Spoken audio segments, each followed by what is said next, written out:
Hello, 8, and welcome to your deck review. For those of you joining us for the first time on YouTube, this is a series where I, Maldhound, normally a short-form Commander Jester, will calmly and lovingly review your Commander deck and its weird little PP, and we'll figure out how to make it a little bit better. Um, Today, we are dealing with a problem that we sometimes deal with, but not often, which is, oh my god, my deck is too good. We wanted to build Hashaton to have a bracket 2 Esper deck because this person has a bracket 3 Rafine deck, which makes everybody very sad, and their LGS skews lower power. And they have come to the conclusion that this is still a 3, it just doesn't have game changers. So they want to know, where have I overshot 3? Where have I put all of my friends into dumb baby jail? What can I do to make it satisfying in bracket 2, etc., etc.? And luckily for you, I just did a short form rant about this where the first thing you do is stop ramping. Ramp's really good. I know your deck really wants to ramp. You talk about in the prime. Oh, sorry. Let's read the commander card together so that I don't make any hilarious typos. So Hashatan's 2 mana. He is Esper because he has a blue pip in his ability. He's a 1/3. That doesn't really matter. Whenever we discard a creature, we can pay 2 and a blue. And if we do, create a tap token that's a copy of that card, but it's a 4/4 black zombie. So we can make creatures on our opponent's turns by discarding. This deck has a ton of looting, has a ton of fun guys to turn into 4/4s. Very, very good commander. Can go CEDH. I think it's difficult to make them bracket 2, but not impossible.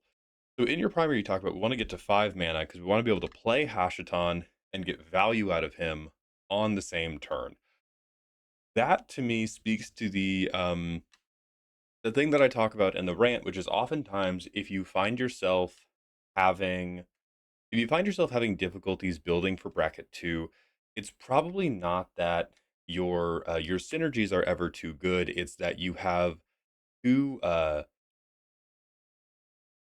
you are too attached to the idea of immediate value and efficient value. The hallmarks of bracket 2 are you play things that will have a very potent payoff that you can't possibly get right then, or you play things that will have a big payoff, but there was a way to do it for less mana if you played a better card or if you used a different combination of cards. And so it sounds like, from what you're telling me, we have tried to create bracket 2 acceptable outlets, but we are still approaching it from a philosophy of I should be playing the most efficient option to do the thing I want to do, and when I do the thing I want to do, I should strike like thunder.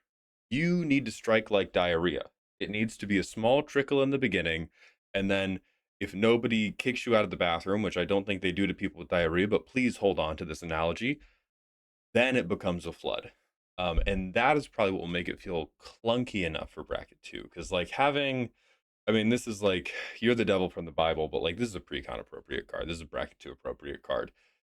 These are fine. Card advantage, I think these are all pretty fine. Like, I think Archon of Cruelty is the pinnacle of this is a good reanimation target, a good thing to cheat out that does not single-handedly take over the game. It's just good. Card selection, sure.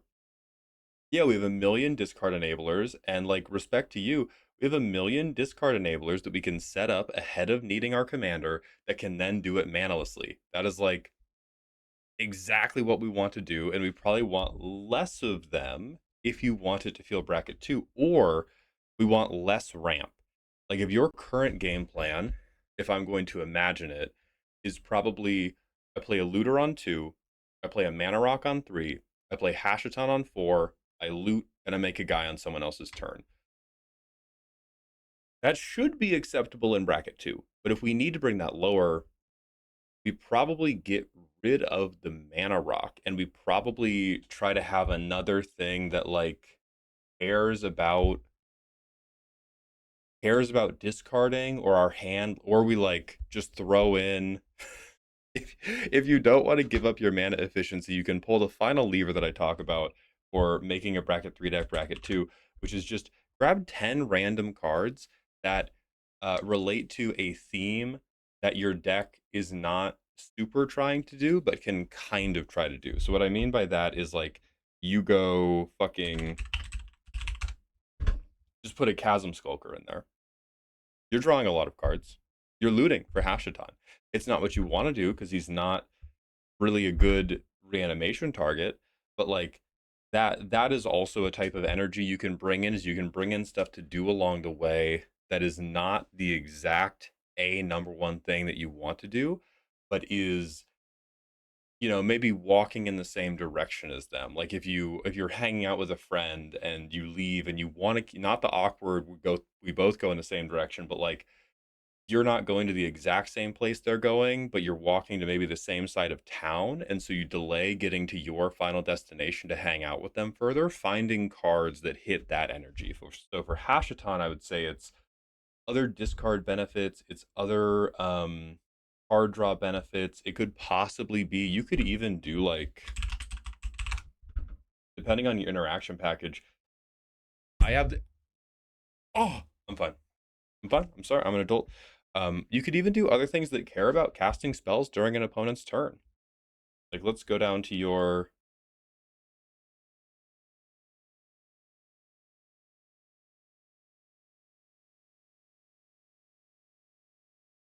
All right, buddy. All right, buddy boy. So, this is not illegal in bracket two. I want to say I'm not going to call the cops on you. If you didn't want to do a lot of the like play pattern changes I'm talking about, you could cut half of this and it would feel more bracket two. The number one thing I actually tell people if they're like, oh, I'm bracket two, I need to get to bracket three, just have more answers.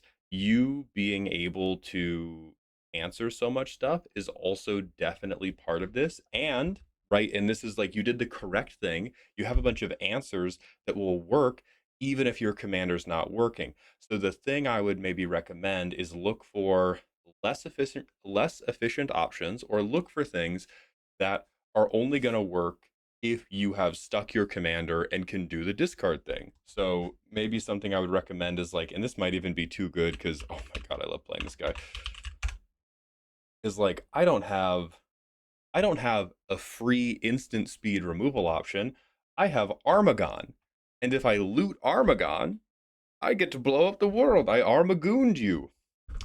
And the same thing could be said for like, okay, I'm not going to have Strict Serenade. I'm going to have Ravenous Chupacabra, and I'm going to intend to use Ravenous Chupacabra as an instant speed removal target. And then if I have to play him without being able to do that, it's going to be 4 mana. It's going to be painfully inefficient. So I think a place you can make a lot of change is in this interaction section, and it's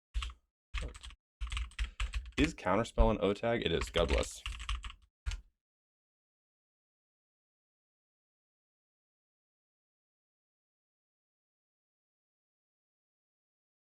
So it would be like, I have Glen Elendra Archmage instead of Negate and Dovin's Veto. I have uh I don't think you need Aven Interrupter. I have Venser because now I can like instant speed get them in as a 4/4. Or Venser you can flash in, but it's 4 mana versus the 1 mana I have for Swan Song versus the 2 mana I have for Negate. Finding these options, Urtai, great. He's still flash. You still play on your opponent's turns. He's still interaction. He's actually more flexible than the stuff you already have, but he costs more mana. And it's like gonna be frustrating because you're like, oh, what? I just have to spend more. It's like you have to, if you're in bracket three, you want to get to bracket two, your deck has to go to Whole Foods for no reason. You have to pay $3 extra for a bag of almonds for no reason, and that will get you to bracket two instantly. And the way we can try to make it fun for this deck is to stick that interaction onto creatures that are still going to be like trigger your commander brainworms. Or what we can do is have other benefits for playing on our opponent's turns, like the Voracious Tome Skimmer that I talked about. I like your Merfolk Looters. I like your ramp. Um, I mean, cut Soul Ring for sure. This is a game changer. Like, if we can just, I realize it's not on the list, but if we can just be like serious people for a moment, Soul Ring's a game changer. Uh,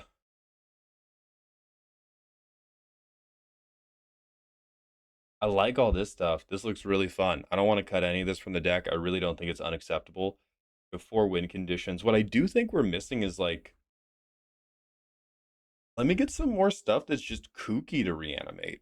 we have a lot of really, really responsible options, and bracket two is the home of Uber for dogs. Bracket two should be the home of this.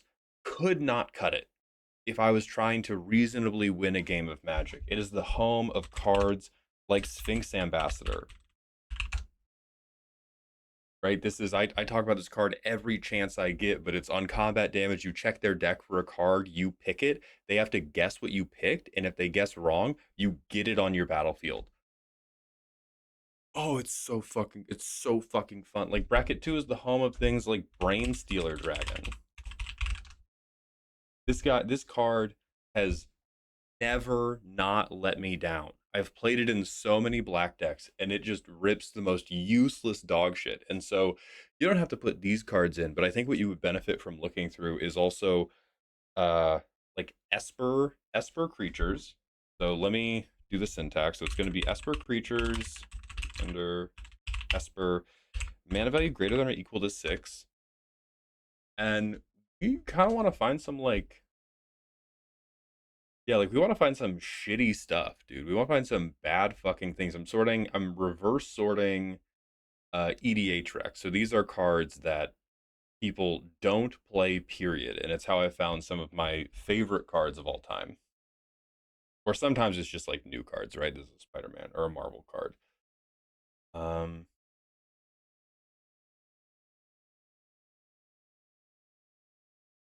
I'll keep it a stack. We're probably gonna have to go a little bit back from here. Dog, you could hit somebody with a 4/4 Happy Hogan. Come on. Come on. Be for real with me.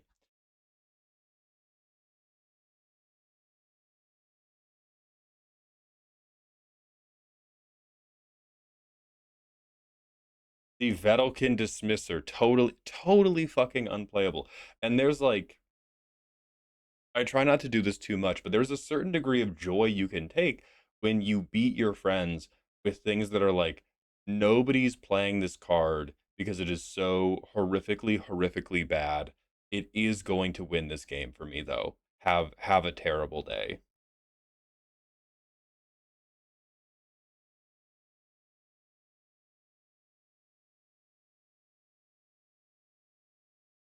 God, we're really gonna be digging for a while here. Hold on. Queen's Agent's terrible. I mean, these are all terrible, which is the nice part. So I would be digging through here until we have 1,200 cards to go through. So I'm not gonna go through all of them. I mean, Flying First Strike, Lifelink, and Gargoyle. This guy sucks. This guy sucks. If you're cold, they're cold. Let them in. That's another way you can think of this deck is like a cat kennel. Um, if you've ever taken pride in playing a budget deck, which I don't like aiming for budget, but there are many cards where you can be like, hey, have you ever heard of this card? No, take four. Cool fucking story, dog. Um,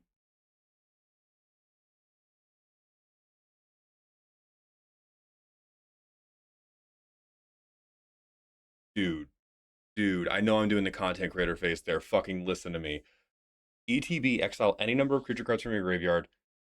Get total power and toughness of all the exiled cards. I don't think your deck is built to do anything totally ridiculous with this as it stands, but I think if you got some other like if Armagon was in this deck, like Armagon, Archon of Cruelty, Villis, This Isn't a Creature, Fuck Me, and we get a few other bit like even Ifnir and Conrad at 5, like you could this would be, and nobody's heard of this card.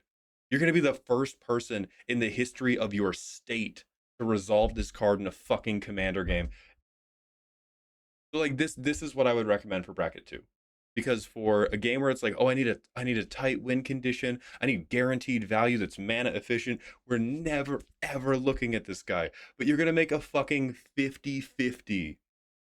You're going to make a 50-50. That's Oh wait. No, we might get fucked here. Hold on.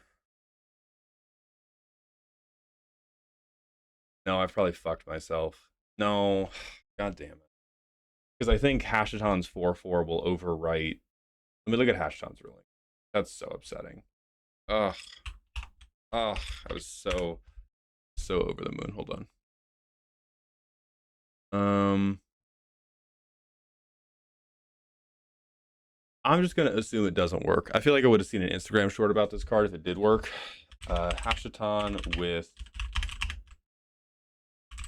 Word Extinction. I'm trying to see how it works with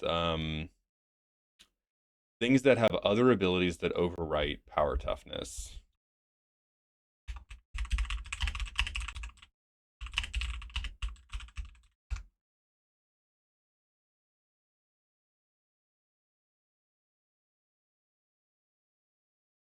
Okay, CDA is the first sublayer of layer 7, so ugh, so it does overwrite. I still think there's a world where you play it just to eventually hardcast it and make a 40/40. That still makes me happy. It's so much worse than I thought it was going to be. So we can't do, you really can't like lean into this things that have other ways to define their power toughness too deeply. But like that is the type of thing I want you to be looking to get excited about in bracket two. Like those are the types of payoffs that you want to be really excited about in bracket two. Not, oh, for if I do like for 1 mana, I can repeatedly make like this many. I know you had a way to make a non-deterministic number of like gray merchants of asphodel.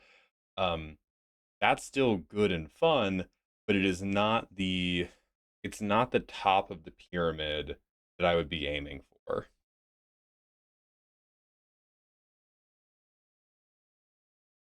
Oh, Tarfine's fucking evil. I this time maybe I wouldn't play Tarfine in bracket 2 because it would make somebody feel bad, but holy shit. What the fuck? Ooh. Ooh, we can get one of our other guys back. Ooh. And we have assist. That's funny as fuck. But that's what I would be looking for. I'd be looking for underplayed cards that can kind of do the thing you want them to do and make you excited to resolve because you're never going to get another opportunity to resolve them. And then I would be replacing all of your hyper efficient interaction with things that are on creatures, even if those creatures still have flash, even if those creatures are still like decent, but bumping up the amount of mana we have to spend to do it by like one or two. And then if we still evade bracket two, I would look for things that are tangential synergies. So for you, the tangential synergies are going to be drawing cards, discarding cards, but you've hit many of those already. Um, having tokens. I'm not sure if there are too many of those. And then playing on opponent's turns. I think Lorwyn dropped in a few of those. So look at Lorwyn fairies, and you might find something that you enjoy more. And that's how I think we get to bracket two really, really easily. And then you can have a good, fun time. But this is super well built. Kudos to you. It makes sense that you have trouble escaping bracket three because what I can see from here is you're very, very locked onto what is my deck's one thing? How do I do it with relative efficiency? And how do I make sure that it definitely happens when I want it to? And I love those principles. Keep on doing that when you want to build good decks, but let's build you some type of like shitty, burnt out $1,000 Honda Civic. So if anybody in the comments has any suggestions for woefully underplayed, bad Esper creatures, let me know. Otherwise, I wish you the best, and I do hope this helps.